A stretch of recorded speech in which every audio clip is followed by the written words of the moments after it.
আপনি দেখছেন Padma news 24.com এর রাত 8:30টার বিশেষ বুলেটিন ফ্ল্যাশ নিউজ। সাথে আছি আমি সুনাইনা নিঝুম। facebook.com/পদ্মা নিউজ 24 পেজ ফলো করে আমাদের সাথেই থাকুন।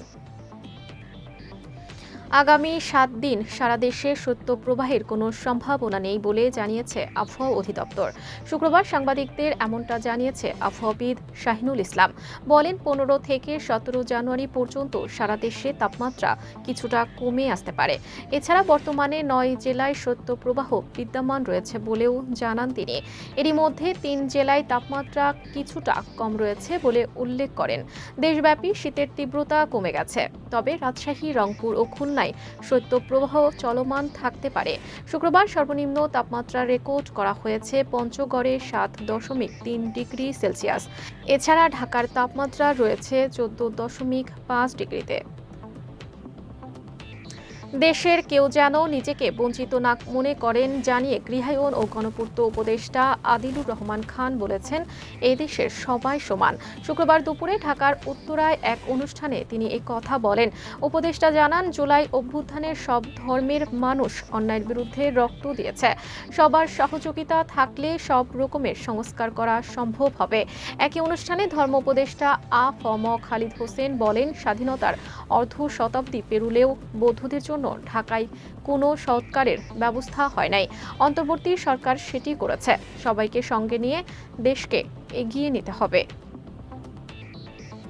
প্রাথমিক ও গণশিক্ষা মন্ত্রণালয়ের উপদেষ্টা বিধান রঞ্জন রায় পোদ্দার বলেন, সারা দেশে প্রাথমিক পর্যায়ে প্রথম শ্রেণী থেকে তৃতীয় শ্রেণীর শতভাগ বই ইতোমধ্যে বিতরণ করা হয়েছে।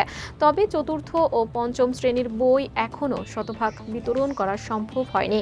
তবে জানুয়ারি মাসের ভেতরে সব জায়গায় প্রাথমিক পর্যায়ের শতভাগ বই পৌঁছে দেওয়া হবে। শুক্রবার এক অনুষ্ঠানে সাংবাদিকদের প্রশ্নের জবাবে তিনি এসব কথা বলেন। পোদ্দার বলেন, এরই মধ্যে নতুন করে কিভাবে বই লেখা হবে সেই প্রক্রিয়া শুরু হয়েছে।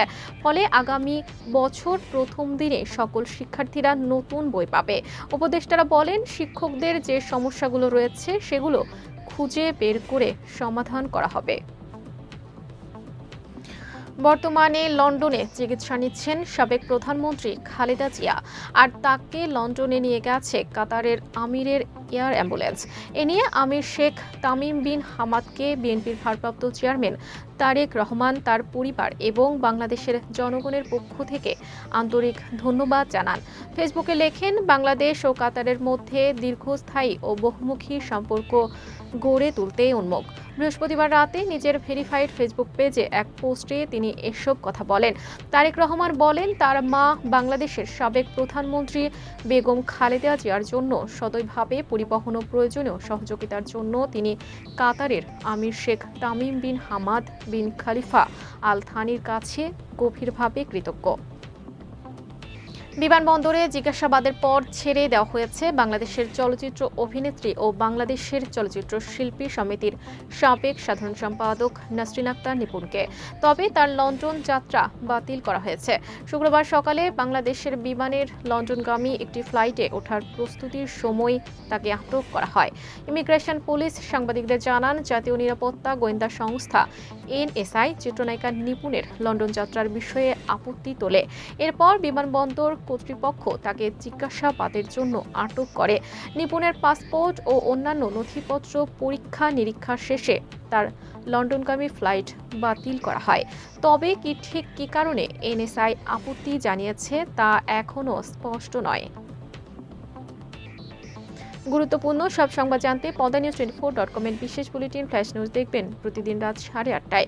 ফ্ল্যাশ নিউজ দেখতে ফেসবুকে আমাদের ফলো করুন facebook.com/পদ্মা নিউজ 24 আর ইউটিউবে সাবস্ক্রাইব করুন youtube.com/পদ্মা নিউজ 24 চ্যানেলটি। নিয়মিত দেশ বিদেশের আপডেট সব সংবাদ জানতে ভিজিট করুন multimedia news portal Padma news 24.com। পরবর্তী ফ্ল্যাশ নিউজ দেখার আমন্ত্রণ জানিয়ে বিদায় নিচ্ছি আমি সুনাইনা নিঝুম। ভালো থাকুন, সুস্থ থাকুন।